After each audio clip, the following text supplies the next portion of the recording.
नोरमा group, जो सोचता है वो करता है। आपके अपने सपनों का आशियाना। विधानसभा चुनाव से 8 महीना पहले मंत्रिमंडल का विस्तार होना और इस मंत्रिमंडल के विस्तार में सिर्फ भारतीय जनता पार्टी के विधायकों को मंत्रिमंडल में शामिल करना, वो भी एक नहीं, दो नहीं, तीन नहीं, 7-7 मंत्रियों को, तो इसके मायने क्या निकाले जाएं। सीधे तौर पे आप समझ सकते हैं कि आने वाला विधानसभा का चुनाव नीतीश कुमार के लिए कितना इम्पोर्टेंट है। लेकिन नीतीश कुमार की जगह अगर भारतीय जनता पार्टी के विधायकों को मंत्रिमंडल में शामिल किया जाता है और नीतीश कुमार इसकी सहमति देते हैं, तो इसके पीछे की कहानी आप अच्छी तरह से समझ सकते हैं।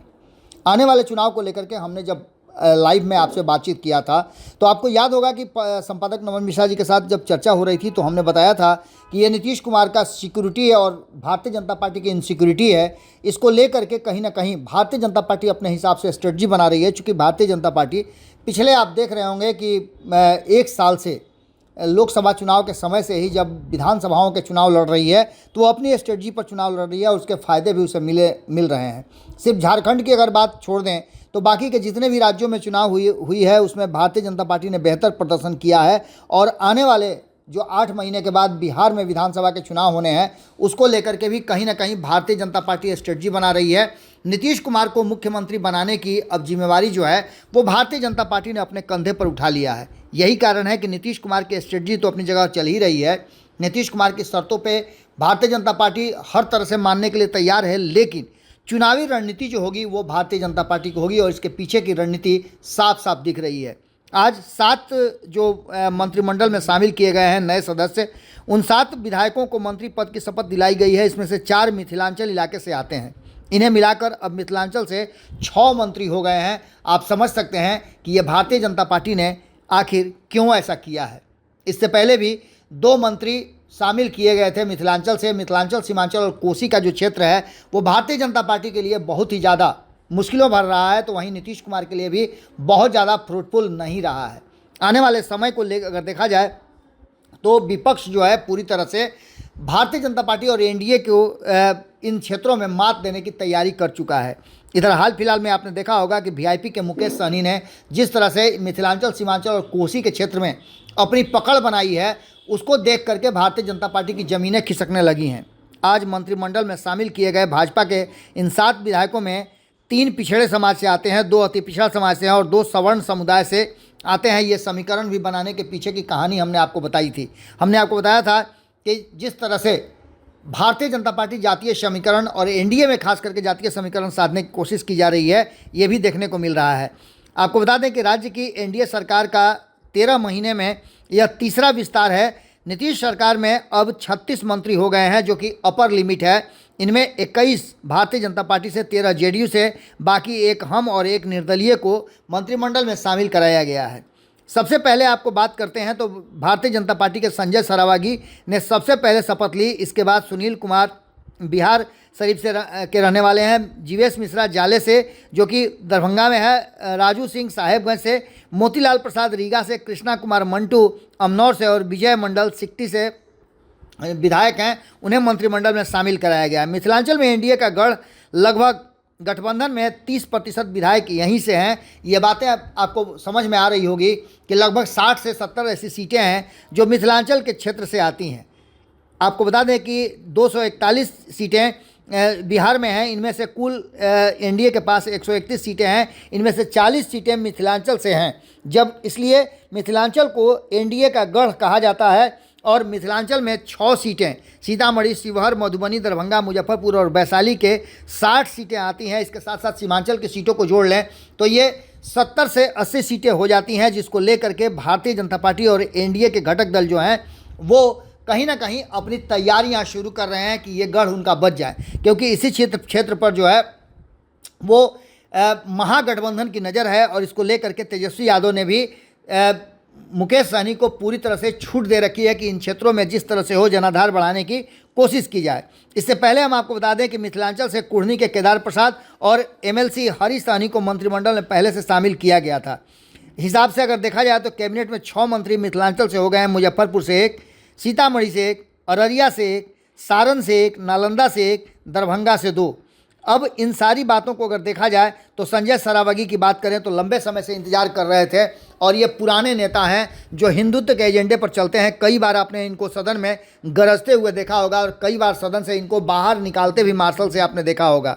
भारतीय जनता पार्टी के कोर नेताओं में से एक नेता ये भी हैं और लंबे समय से इंतजार कर रहे थे। जातीय समीकरण के आधार पर भी इनका शामिल होने का बनता था। आपको बता दें कि जातीय समीकरण में भी ये फिट बैठते थे। वहीं आपको बता दें कि दूसरे नेता सुनील कुमार हैं जो MBBS हैं। इनको भी 2005 से ही लगातार बिहार शरीफ विधानसभा चुनाव जीत रहे थे। 2 बार जदयू और 2 बार भारतीय जनता पार्टी के टिकट पर चुनाव जीत चुके हैं। 2013 में जब नीतीश ने मोदी के नाम पर गठबंधन तोड़ा था तो जदयू से 10 साल पुराना रिश्ता तोड़ करके भारतीय जनता पार्टी में शामिल हो गए थे और तब से ही लगातार ये भी इंतजार कर रहे थे। मोतीलाल प्रसाद एक और मंत्री बने हैं जो सीतामढ़ी से आते हैं। नाराज वैश्यों को साधने के लिए ये कोशिश की गई है, जिसकी चर्चा हमने लाइव सेशन में संपादक नमन मिश्रा जी के साथ किया था। जिसको लेकर के कोशिश तो ये की गई थी कि खुद अमित शाह ने जाकर के इन क्षेत्रों में सीतामढ़ी और शिवहर के लोगों को समझाने का प्रयास किया था कि वो खुद ही देश के दूसरे नंबर पे नेता हैं और वैश्य समाज से, बनिया समाज से ही आते हैं। जीवेश मिश्रा की बात करें तो भूमिहार कोटे से आते हैं, सवर्ण हैं, पढ़े लिखे हैं, शिक्षित हैं और हिंदुत्व के एजेंडे को लेकर के चलते हैं। इन्हें मंत्रिमंडल में पहले भी शामिल कराया गया था, एक बार फिर से इनको मौका मिला है। पिछले मंत्रिमंडल में इनको जगह नहीं मिली थी। कृष्ण कुमार मंटू, इनको तो आप समझिए कि रातों रात ये स्टार बन गए हैं। इन्होंने जिस तरह से कुर्मी एकता रैली किया था, उस रैली से प्रभावित होकर के कहा जाए तो इनसे काफ़ी पार्टी जो है प्रभावित हुई थी और कुशवाहा कुर्मी जो समीकरण है उसको भारतीय जनता पार्टी अपने तरफ से खींचना चाहती है। इसको लेकर के भी कृष्ण कुमार मंटू, वैसे भी कृष्ण कुमार मंटू काफ़ी चर्चित हैं। अभी हाल फिलहाल में उन्होंने जिस तरह से रामफल मंडल के परिवार को, परिजनों को, उनके परिजनों को के लिए मकान बना करके दिया है, वो काफ़ी चर्चा में रहे हैं। और इन्होंने 2000 में मुखिया का चुनाव जीत करके उसके बाद से राजनीति में आए। ये भी जदयू से होकर के भारतीय जनता पार्टी की तरफ आए हैं और इनको पता नहीं इस बात का इनाम मिला है या फिर कुर्मी एकता रैली का इनाम मिला है, लेकिन काफ़ी मजे हुए नेता माने जाते हैं, काफ़ी प्रभावशाली भी हैं और अपने दम पर चुनाव जीत करके आते हैं। ये भी बातें सभी जानते हैं। बात करें अगर राजू सिंह की, तो राजू सिंह भी लंबे समय से इंतजार कर रहे थे। VIP से जीत करके आए थे और लंबे समय से इंतजार में थे कि उन्हें कब मंत्रिमंडल में जगह मिलता हो।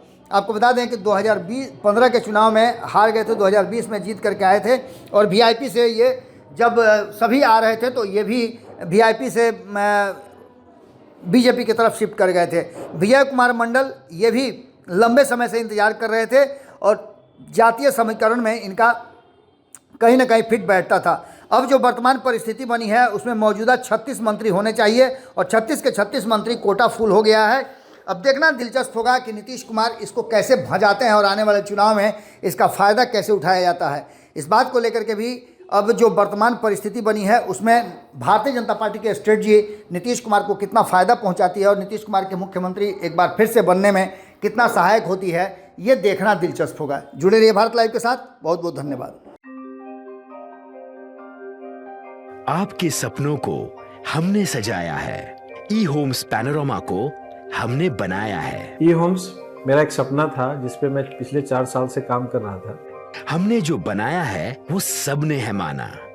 ई-होम्स पैनोरमा में हो आपका भी आशियाना। और फाइनली हमने 2021 में इस प्रोजेक्ट को लॉन्च किया। बहुत लोग अप्रिशिएट कर रहे हैं कि पूर्णिया जैसे शहर में, बिहार के, एक तो बिहार की बात करें उसमें भी पूर्णिया जैसे छोटे जगह में इस तरह का लाइफस्टाइल देना, ये सुन के हम लोगों को बहुत अच्छा लगता है। ई-होम्स में हमने कुछ और भी किया है, जैसे हम जिस जगह में रह रहे हैं हमारी फैमिली सिक्योर हो, उनको सिक्योरिटी का ध्यान में रखा है। आपकी सुविधा और सुरक्षा आपके लिए खास है, ये आपका विश्वास है। इसमें आर्टिफिशियल इंटेलिजेंस का 7 लेयर सिक्योरिटी का हमने इस्तेमाल किया है। लस ग्रीन कैंपस को बनाया है। यदि हमारा बाउंड्री वाल है तो वो वर्टिकल गार्डन है। ये जितनी भी फैसिलिटी होता है एक इंटरनेशनल टाउनशिप में, ई-होम्स है, ये हम लोग विश्वास नहीं कर पा रहे हैं। जो भी हमारे मित्र, दोस्त या जो भी हमारे बाहर के बाहर आते हैं तो हम लोगों को बहुत अच्छा सुनने को मिलता है और बहुत अच्छा क्रेडिट मिल रहा है। वो सारा हमने सिर्फ एक बिल्डिंग नहीं बनाया, हमें एक बहुत अच्छा लाइफस्टाइल दिया ई-होम्स में और मेरा एक सपना था जिसको मैं आज फुलफिल होते हुए देख पा रहा हूँ। ये आपका आवास है। ई होम्स पैनोरमा में अब आपका निवास है। E homes Panorama, luxurious lifestyle redefined.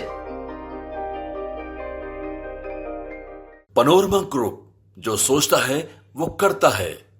अगर ये वीडियो पसंद आई और वह बिहार के राजनीति और बिहारियत से सरोकार रखेनी तो सब्सक्राइब बटन दबा के चैनल के सब्सक्राइब कर ली। ओजे एगो घंटी बा, ओकरा बटन दबा देला से कुल सटीक और मारक खबर रुआ मुफ्त में मिल जाई।